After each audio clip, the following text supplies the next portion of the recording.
Hey guys, welcome to my YouTube channel. Today I'm going to talk about osmolaRity, and ionic strength. If you like the video, please subscribe to our channel and turn on the notification bell so you won't miss any of our uploads. Let's dig into it. So, what is osmolaRity and osmolaLity? These are kind of confusing for a lot of people, and they are actually different. Some people use them for the same thing, but they are really different. Okay, let's start with osmolaRity. Osmolarity, both of them are basically the concentration of osmotically active particle. What it means? Let's have an example here. If you put some salt, NaCl, in water, just imagine you add 1 mole of NaCl into water. It dissociates into Na plus and Cl minus. It dissociates because we had 1 mole at the beginning, so at the end we have 1 mole Na plus and 1 mole Cl minus. So in general, at the end we have 2 moles of particles. But imagine you add 1 mole of glucose into 1 liter of water, and at the end you still have 1 mole of glucose because it doesn't dissociate. So in the first one, for NaCl, at the end you have 2 moles of particles in just 1 liter of water. So at the end you have 2 osmol per liter, or 2 moles per liter. And for glucose, at the end you have 1 osmol per liter. It's like the same as 1 mole per liter. So this is osmolarity. It means the active particles, the particles, in just how much, in 1 liter of water, like in 1 liter of solvent, how much of osmotically active particle you have.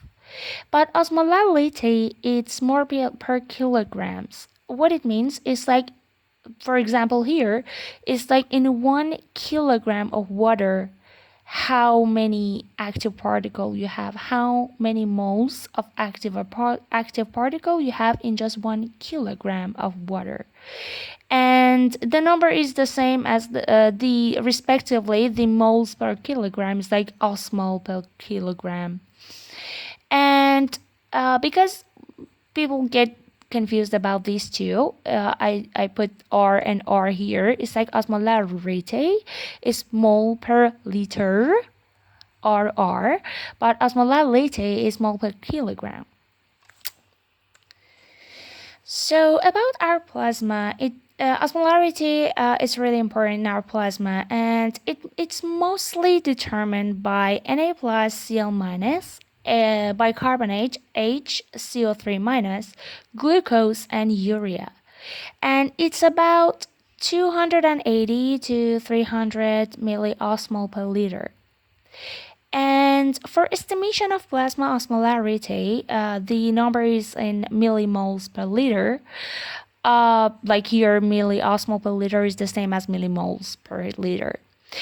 What they do is like they put glucose and urea, but instead of Cl minus and HCO3 minus, they just multiply the concentration of Na plus by 2.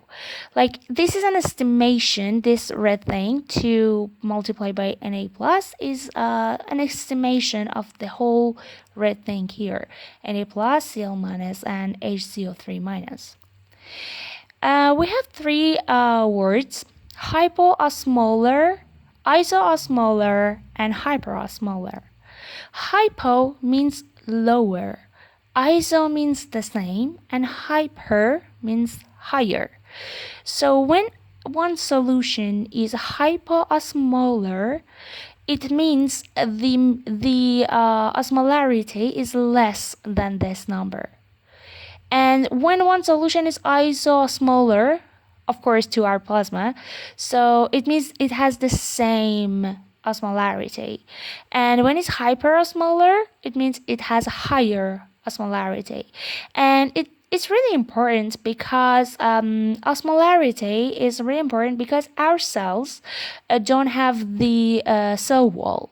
So if you have a high osmolar solution, the water from our cells go out from our cells to the plasma because of the higher concentration in the plasma. And it's really dangerous for our red blood cells in general for our cells. And when it's hypoosmolar, the water the plasma becomes hypoosmolar to the cells. The water actually goes to the cells a lot, and it can hurt the cells, and sometimes it can make people die even. So, ionic strength.